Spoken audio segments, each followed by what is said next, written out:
Definitions of Chapter 6 for Class 7th. Physical change.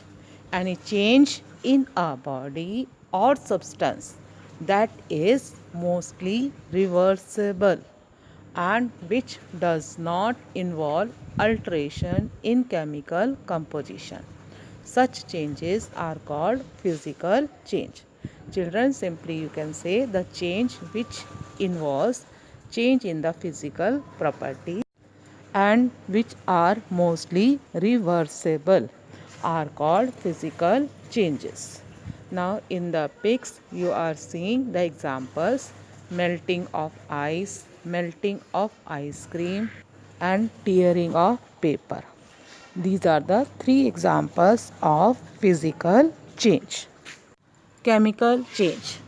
A change that is irreversible, involving an alteration in the chemical composition of a substance due to increase, decrease, or rearrangement of atoms within a molecule.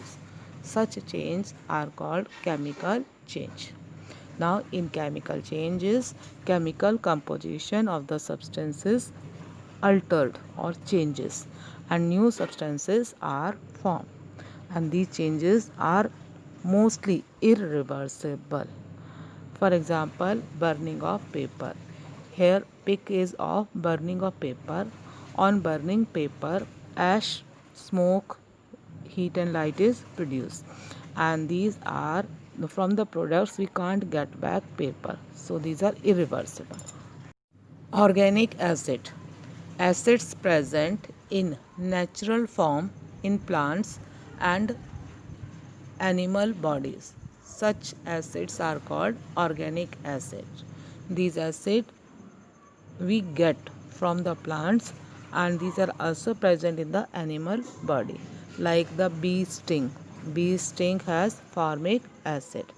Tomatoes has oxalic acid. Citric acid is present in the lemon juice. Ascorbic acid is present in grapes, etc.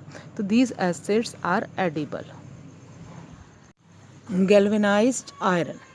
Sheet of iron coated with a layer of zinc to prevent its corrosion or rusting. So that is called galvanized iron. Galvanization is a method of preventing rusting of iron. Next definition is of crystal. A substance which is solidified in a definite geometrical form. Such substance is called crystals. Crystals are obtained by the process of crystallization. Exothermic reaction. Those reactions in which heat is given out, in which heat is released, heat is produced. Such reactions are called exothermic reaction. For example, burning of magnesium ribbon. When magnesium ribbon is burned, it produces white milk-like light and heat also. So this reaction is exothermic reaction. Endothermic reaction. Those reactions in which heat is absorbed, means heat is required. Such reactions are called endothermic reaction. For example, melting of ice. When the ice is kept at higher temperature, more than 0 degrees Celsius, then it starts melting.